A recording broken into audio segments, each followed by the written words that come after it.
What does mindset mean to you? That's such a good question.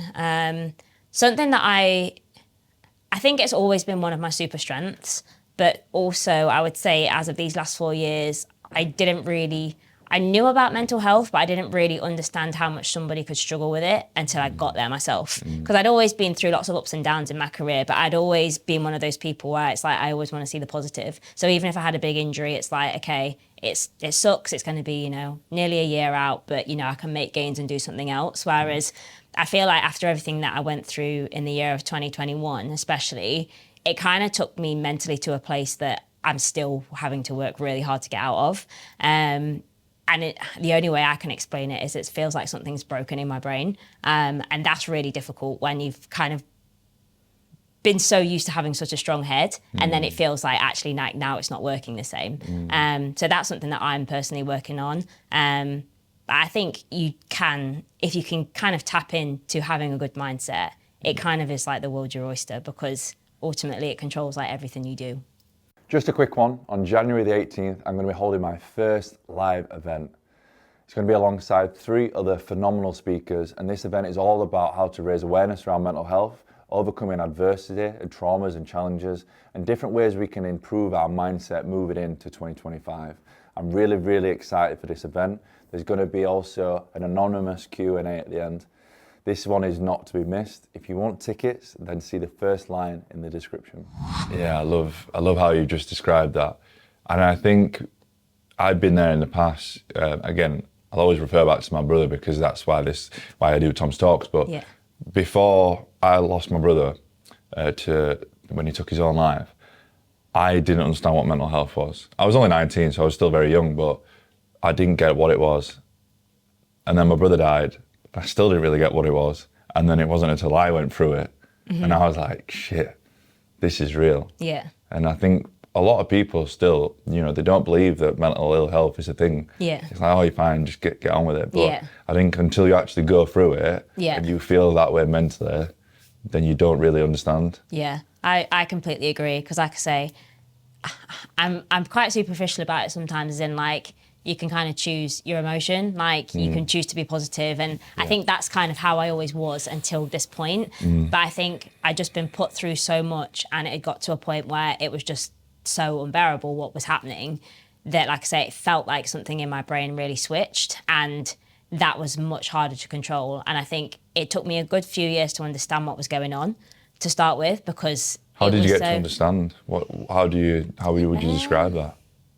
That's a really good question. And so it's something I'd say I'm still figuring out. Okay. But I think just how I was feeling all the time, I couldn't really explain it. The way I try and explain it to my psychologist is it feels like my brain's on fire. Right. Like there's not really a specific thought or a specific thing that can kind of set me off. But when it happens, it can be like days or it can be weeks, and then it will just stop.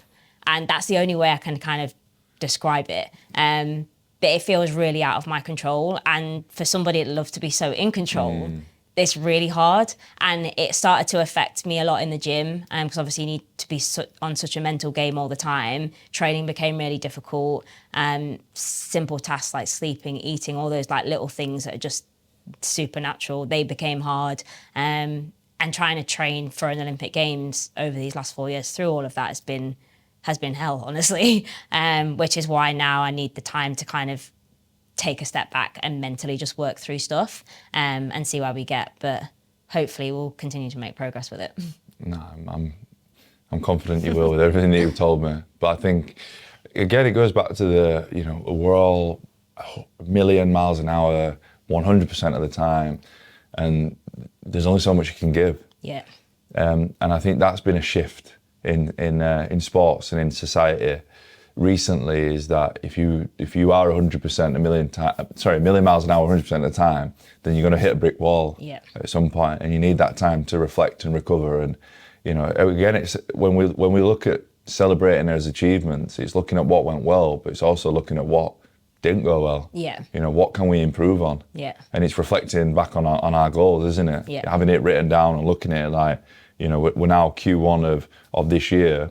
What went well? This, great, let's celebrate that. What didn't go so well? Right, these are the improvements we need to make. And then it's like the motivation, but also the improvements to get you closer to your goal, that if you didn't stop and reflect and recover and like recuperate. Yeah. I feel like from me coming back from Paris, that was exactly that. And I kind of look back and I knew once I just had a rest, because it was so go, go, go all the time. You were physically tired, mentally tired. There was no time to really rest. Yeah. And I felt like the level of pressure I had on my shoulders was a completely different pressure to try and come back from what I was to what I'd ever had before as well. It all felt quite abnormal. But I think once I kind of got over those hurdles and actually got there, despite not quite having the results I wanted there, I kind of left and was like, I actually feel like a huge weight's come off my shoulders. I feel like I can breathe. I'm still really good at what I do. I really enjoy it. If I can be that good dealing with what I have had to for the past 3 to 4 years, then if we can actually have some time to work through this now and have a rest, then what else actually could I still do? And I think that for me was really exciting. If you like this clip and you want to see the full episode, then click the link here. Also, if you want to see more clips like this, please subscribe and make sure you turn the notifications bell on.